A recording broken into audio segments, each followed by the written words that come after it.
Here they come, America. Soldiers in Greasepaint.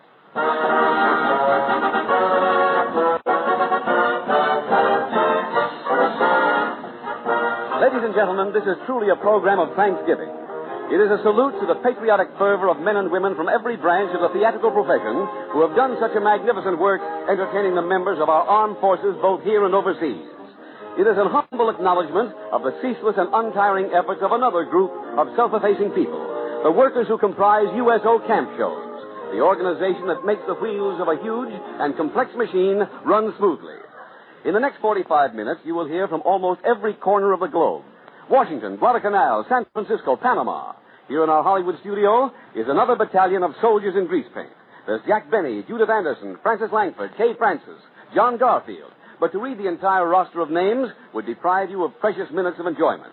So let me turn the microphone over to a gentleman who will help manage the proceedings, your first host for this morning, Bob Hope.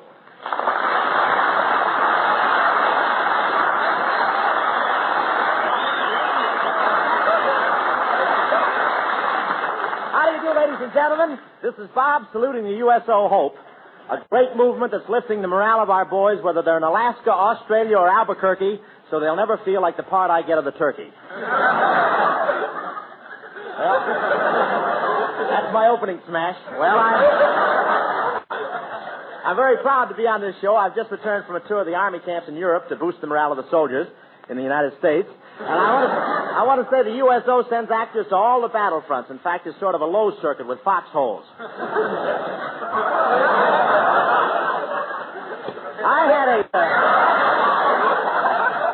I have to bolster that a little, didn't I?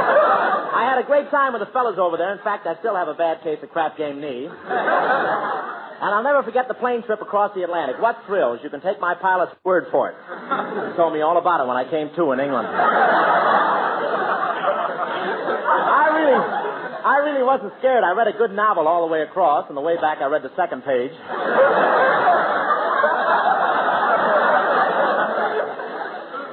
I wasn't nervous, but I was shaking so hard the pilot cut out both motors and my knees kept the plane in the air. Halfway across, the stewardess tapped me on the shoulder and said, in case of trouble, the pilot is the last one to leave the plane. I said, why tell me? She said, well, I don't want to make you nervous, but there he is down there.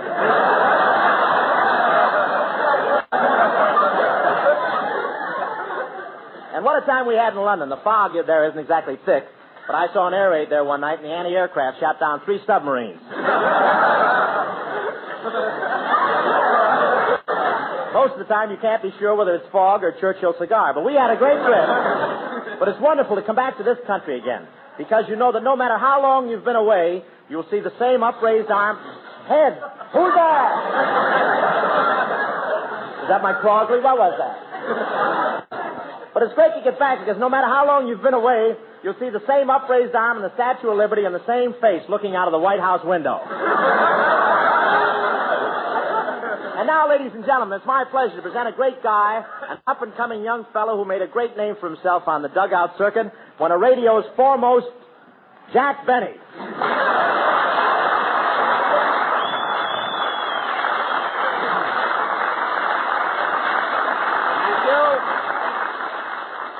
Thank you. Say, that introduction was a little ambiguous, Bob. You said one of radio's foremost. Foremost what? Well, I cleaned up part of the speech, Jack. It originally said one of radio's 4 most obnoxious comedians. Oh, it did. Who are the other 2? Well,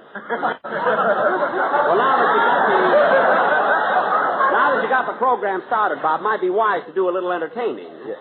Well, what did you think I was doing out here, making an omelet? I left myself wide open, didn't I? Say, what's that thing under your arm? Did you just get through with the Palladium, Jack? What is that there? Oh, no, I'm going to a wedding. This is a violin. This is a Steinway and Sons. I'm going to play. Well, you're going to play? This is no time to play the fiddle. Why, that's ridiculous. People always love to hear me play the violin. Look, I took it with me on my trip overseas, and I played it while we were making the flight from Cairo to Sicily in a bomber. I heard about that. It was the first time anybody was ever strafed by his own pilot.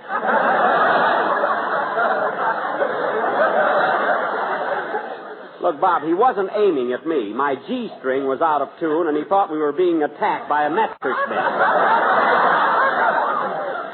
Now, if you don't mind, Mr. Hoppy. Well, It isn't me, Jack. It's for your own good. What do you mean? Well, I don't think it would be wise for you to play the fiddle at all today. You see, in a few minutes, we're going to listen to Heifetz. I didn't catch the name? Heifetz. He's in Panama, and we're soon going to switch the program there. Heifetz. Mm-hmm. Panama. That isn't the little fellow with the hat store there, is it? No, that's the little fellow with the fiddle, Yasha Heifetz. He plays the violin, and he's in Panama. Oh, of course. I remember seeing him in a nightclub there. Yasha Heifetz and his Panamaniac. Great band. No, he doesn't play with a band. He's the Sinatra of the catgut. Look, the word is... It's not Panamaniacs anyway. The word is Panamanian. Look, Bob, I know what the word is, and I know who Heifetz is, too, but I don't see how my playing will conflict with his at all. Our techniques are totally different. Yeah, he only has to put it under one chin.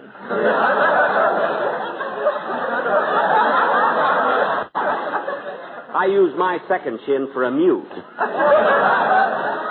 If you'll be good enough to carry on for a few seconds, Bob, I'll get some rosin for my bowl. Get an axe for Or your that fiddle, red. too. What? Don't talk to my slug, please.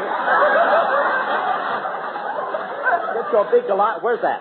Let's try it with strings this time. Jack, since you're not going to give me a straight line. Jack, since you're so anxious to play, you'd better have the full advantage of the acoustics in this studio. If you'll just go behind the screen... Me, behind the screen? Believe me, Jack, it's safer. Besides, we've fixed up a very delicate microphone for you. Well, that's very thoughtful of you, Bob. Oh, think nothing of The it. acoustics are important, I Yes. imagine. Now, see, where did I put my rod? Are you ready, Jack? Yeah, okay. Start playing. Ladies and gentlemen, this is the finest excuse anybody ever had to switch a program. Even if Benny wasn't playing, I'd be delighted to announce that you're going to listen to Al Jolson in New York. Take it away, New York.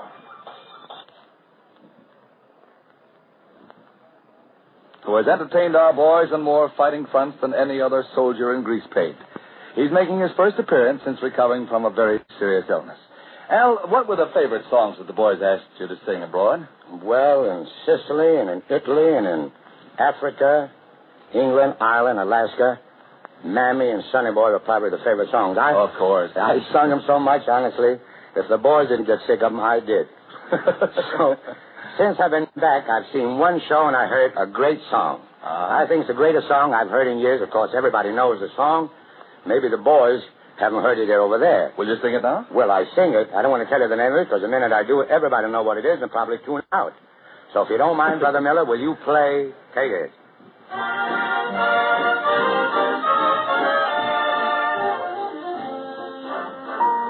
Don't throw bouquets at me.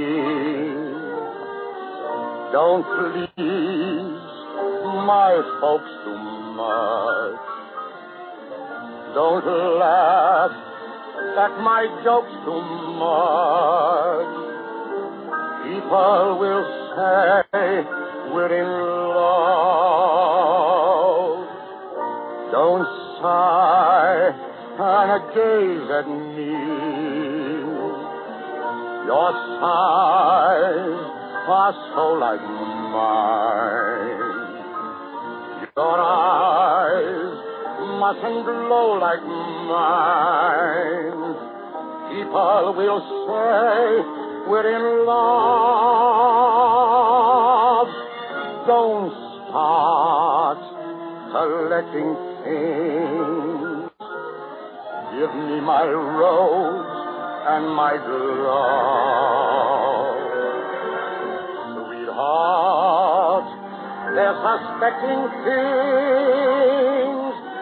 People will say we're in love. Don't dance all night with me till the stars fade from above.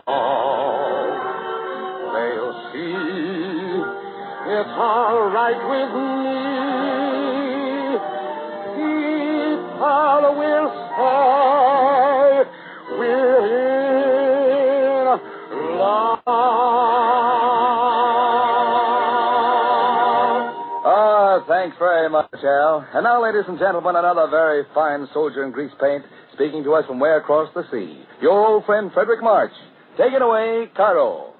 lands for the first time have had ample opportunity to compare these lands with home, to compare standards of living, food, sanitation, and from every angle.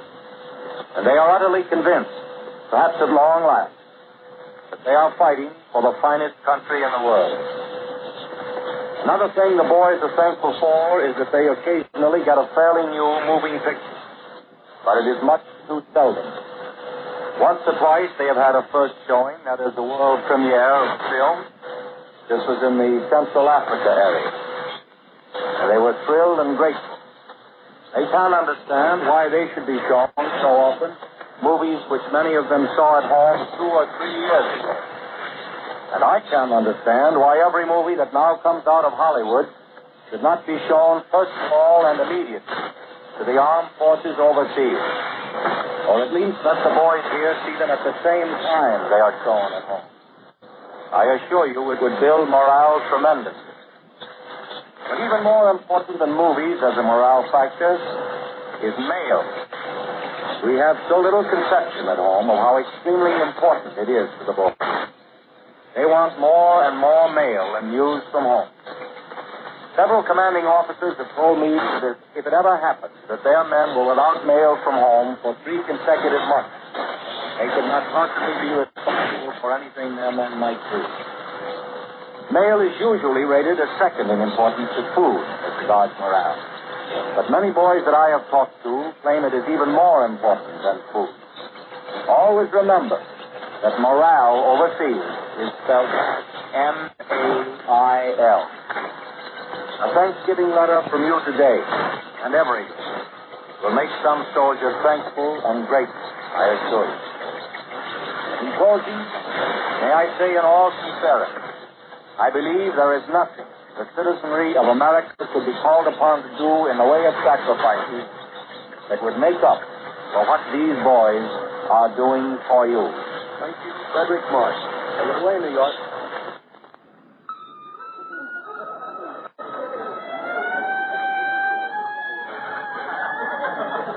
There, how was it, Bob? Oh, magnificent, Jack. I'm sure our listeners never enjoyed your fiddle as much as they did this morning. Oh, it was nothing. And Bob, it was really sweet of you. I mean, asking me to play 12 encores. Would you believe it? I wasn't even conscious that an audience was listening to me. You have no idea how it helped. You know, only one thing bothered me, Bob, from a musician's standpoint. I mean, you know how fussy I am about perfection. Well, when I reached the legato passage of Love and Bloom... Yes? Well, I'm afraid I put too much bravura in the tremolo, and I think I loused up the andante. Do you think anybody noticed it? Nobody, Jack. Not a soul. That relieves me. Jack, I've got a confession to make. When you started playing, we switched to New York. You switched to New York? You mean you cut me off the air? Well, we only stayed in New York 2 minutes. Oh, only 2 minutes. Then you switched back to me. Well, not right away. From New York, we switched to Cairo. Cairo. Oh, then you came back to me. Then you came back to me?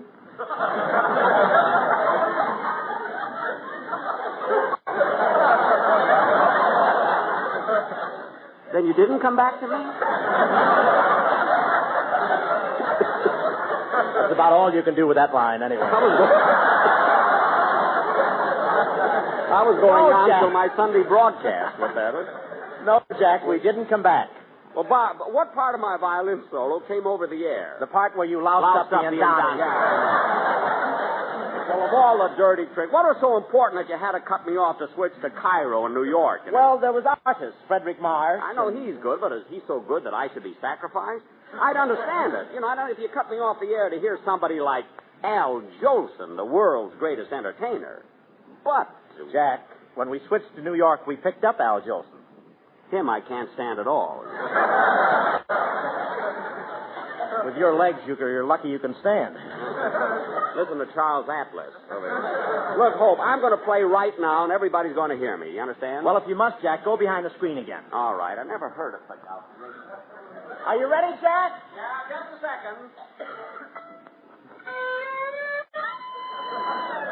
Now, ladies and gentlemen, we're honored to bring you Brigadier General Joseph W. Byron, Director of Special Services, Army Service Forces. General Byron will speak to you from San Francisco. Take it away, San Francisco.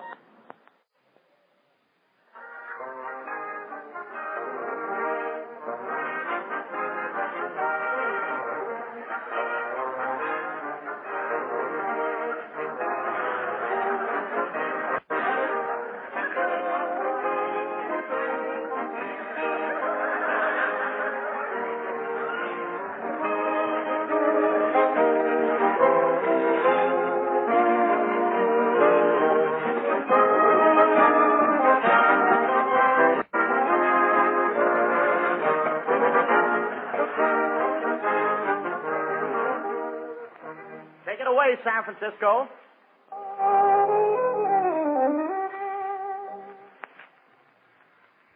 We are again on the road to see if our 45 USO shows are keeping up the good work.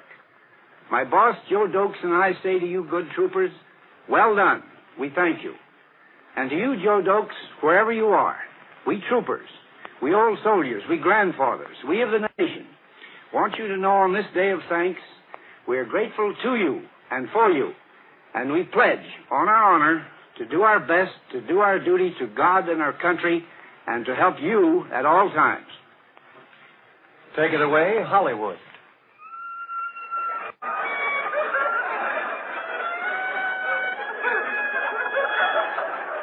Oh, that was wonderful, Jack.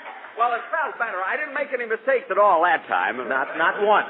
Say, listen, I'd like to hear that violin solo of mine. Did they make a recording of it?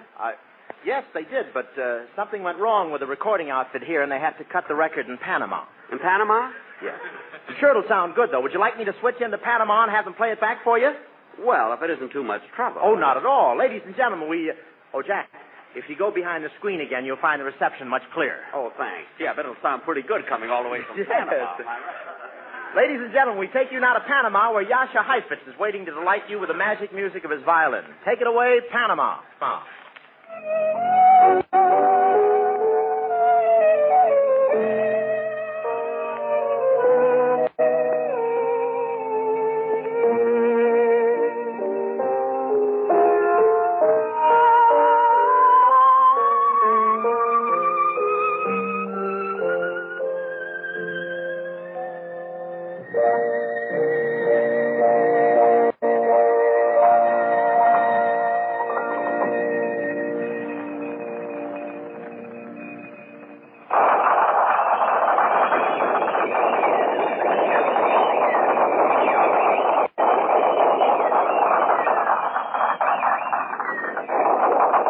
From Panama, we have just presented a portion of the concert being given this morning by Yasha Heifetz, accompanied by Emmanuel Bay before an audience of Uncle Sam's Fighting Men. This is Captain Phil Lampkin speaking. Take it away, Hollywood. Wasn't that marvelous, folks? Did you ever hear such masterful playing? Hey, my record really sounded good, didn't it, Bob? Good. Nobody can play like that. Yeah, I could hardly believe it was me. I'll have to get that record. I'll see you soon, Bob. Okay, Jack. How can a man make a censored word out of himself like that? Well, according to my notes, it's time to bring on a few more soldiers in Greasepaint, and here is a feminine task force who entertained not only our boys overseas, but also appeared before Queen Elizabeth and the royal family. Led by the lovely Kay Francis, they did a bang-up job, and here she is to present them, Kay Francis. Thank you. Thank you very much. And now all I can say is that, well, we had a wonderful time. You'll hear our story in song from Martha Ray, Carol Landis, and Mitzi Mayfair. Girls, if you please.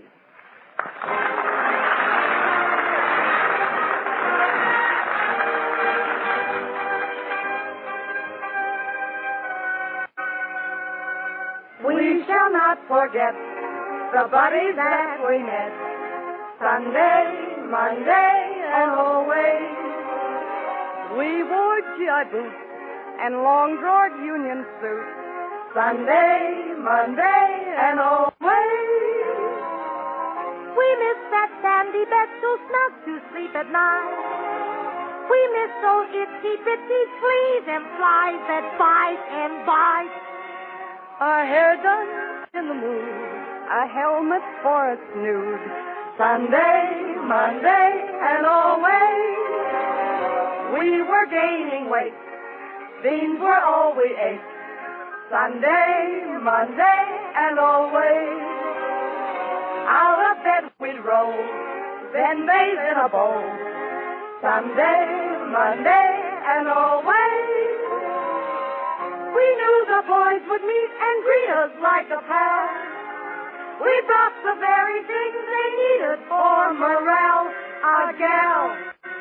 So to those fighting men, we would go again.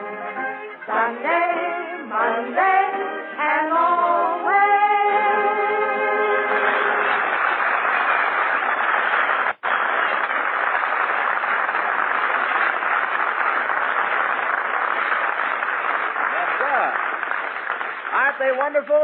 And now to show you that we cover every field of entertainment from Joe Miller to Shakespeare, I'm proud to say that we have with us today one of America's most outstanding dramatic actresses. She's a real soldier in Greasepaint, too, and was the first Hollywood representative to play for our men in the South Pacific, introducing Miss Judith Anderson.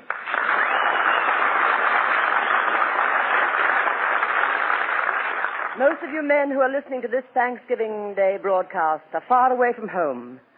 Many of you have not seen your wives or sweethearts, your mothers or sisters for months, or perhaps for years. War is violent and brutal, and perhaps some of you find it hard to believe that there's still kindness, gentleness, and love left in this world. But we women have not forgotten.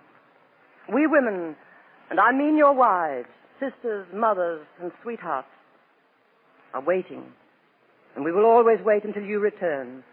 But in the meantime, in our small way, we are doing what we can to shorten this war. We buy bonds, help with the Red Cross and USO, or we take over a man's job so that there still will be one more soldier to help you win this war. And every night we pray for your safe return. This is Thanksgiving Day.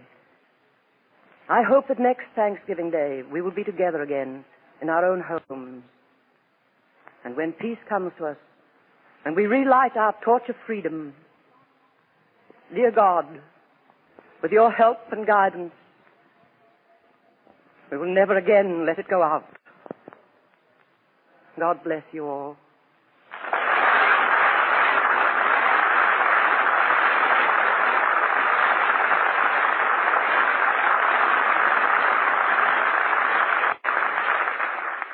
Thank you, Miss Anderson.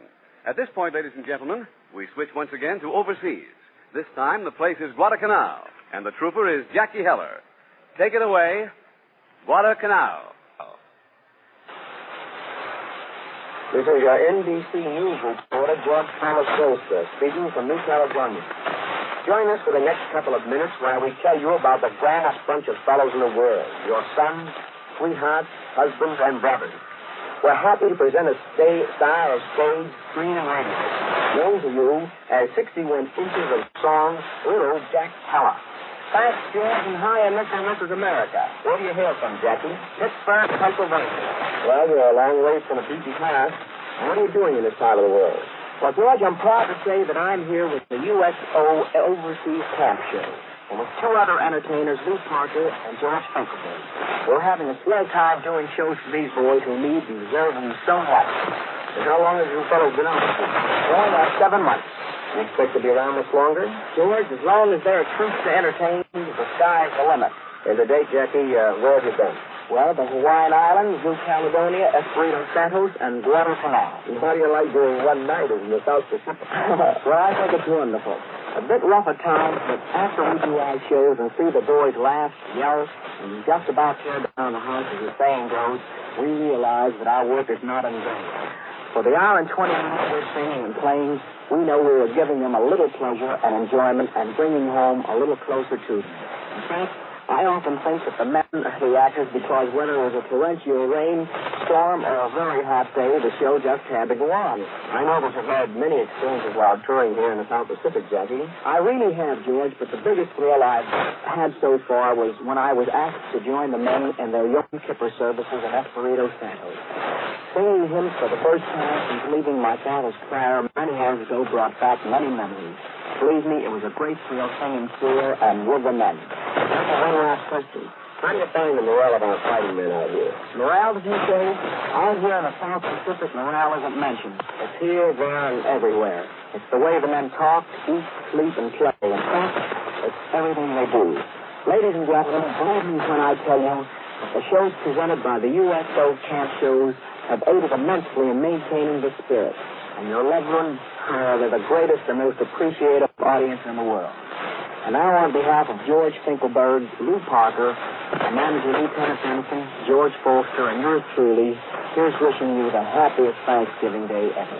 Thank you, Jackie Heller. Take it away, Hollywood.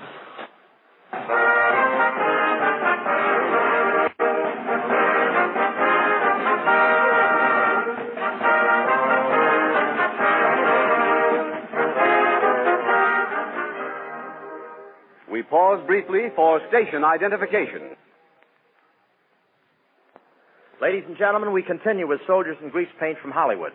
And now I'd like to present one of Hollywood's most charming stars, the lady who was one of the original overseas gals, that beautiful English actress, Merle Oberon.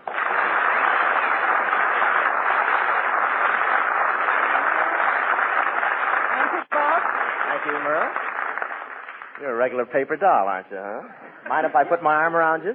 Do you put your arms around all the paper dolls? Yeah, I'm from the Associated Press.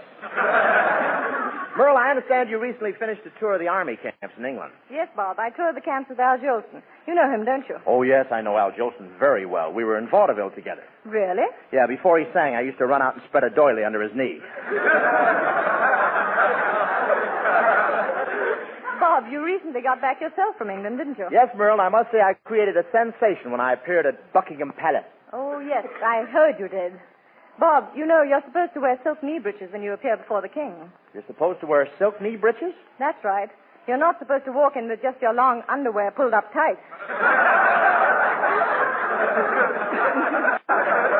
Bob, wasn't it thrilling to see the British and American boys sharing everything? Even the same reading room in the canteen. Yeah, but our boys have one bad habit. They cut pages out of the magazines. They do? Sure, in fact, for 6 months, the British thought Esquire was a magazine about what the men are wearing. Bob, were you frightened during the air raid? Oh, I don't know that I was any more afraid of the air raids than anyone else. After all, I saw plenty of big, tough soldiers kneeling beside their beds. Yes, I know, but they at least got up once in a while to go and eat. Merle, I wasn't afraid of those enemy bombers. I don't know, Bob, but you were the only man in London who shaved the top of his head and had Open City tattooed on his skull.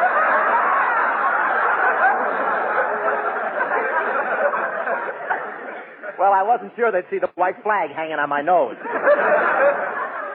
But I enjoyed playing those army camps, Bob, especially when the soldiers started giving me that old GI look. GI look? Yes, that means it's my Jeep, baby. Get in. Yeah, those boys really know how to take a curve. Say, listen, I'm sure that you were a welcome hitchhiker, Merle. Thank you, Bob. And before I go, I would like to take this opportunity to tell you boys not to lose your GI look, because I'll be seeing you again soon.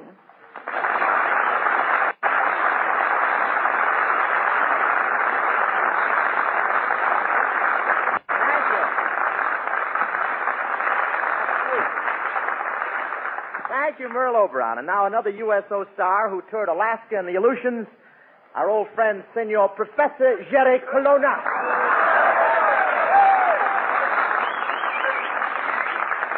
Good morning, good morning. How are you? Good morning, Professor Colonna. Good morning. Morning. Is that what that stuff is out there? You look grand. Look at that stash. It's good today, isn't it? Yeah. Only man in the world can kiss a girl and give her the brush off at the same time. Professor, we had a lot of fun up there in Alaska, didn't we? Yes, indeed, we did. But one thing I want to know, Clone, about that Alaskan trip, why were you always hollering mush, mush? Well, they made me wait for my breakfast. Not this morning, though. I was too early for it. Yeah, get in line. Say, when we came down through Alaska, did you notice those mounted policemen? Oh, they're nothing. No hope. I was a mounted policeman before I was born. You were a mounted policeman before you were born? How is that possible? I lied about my age.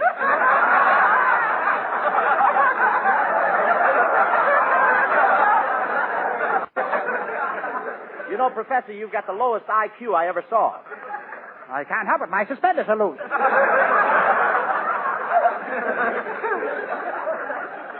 You know, you give me the willies. Okay, but I'll have to take the tires off at first.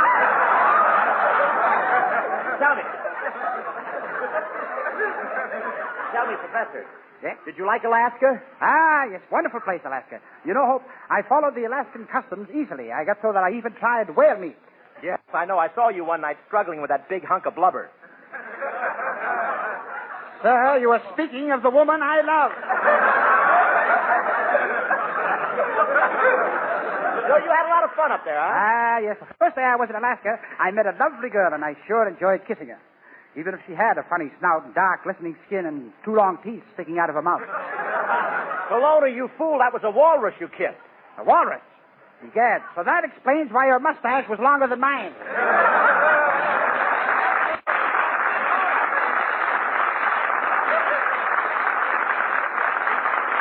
Marvelous, Jerry. Go back and stick your head back in the icebox. And now to Washington, D.C., and Rear Admiral Louis E. Dunfeld, Acting Chief of Naval Personnel. Take it away, Washington. In October of 1941, the War and Navy Departments jointly requested the organization of Camp Shows Incorporated in its present form. Since that time, many thousands, even millions of naval personnel, including the Marine Corps and the Coast Guard, have been privileged to hear the entertainers who are so familiar to the American radio audience. Realization of the privilege has helped to maintain the ties with home which naval personnel place so highly in rating the assets of life in a democracy. These entertainers, whom you hear on this program, have been to the far corners of the earth for the sole purpose of bringing joy to the hearts of men whose lives are otherwise filled with the reminders of war. In addition, many who cannot appear on this program have given their services. These services have been contributed gratis when the individual could afford to do so. But gratis or not, the same generous spirit has been common to all. The entire entertainment world of radio, stage, and screen has combined to contribute its bit to reminding the serviceman or woman that the American people are grateful for the service he or she is performing. In the background of this picture, but essential part thereof, are the musicians, the writers, the stage hands, the costume designers, and the many other unseen workers who contribute to make camp shows the great success that it is. The entertainment varies from the one-man show to a fair-sized company, and all are received with enthusiasm at home and abroad. These groups are being maintained in spite of the demands which war makes on the manpower of the entertainment world as well as on all other professions. The entertainers and workers deserve the gratitude of the Navy, and it is my pleasure to extend to them and to camp shows on this Thanksgiving Day the thanks of every man and woman who wears the uniform of the United States Navy, the Marine Corps, and the Coast Guard. Thank you, Admiral Denfeld. Take it away, Hollywood.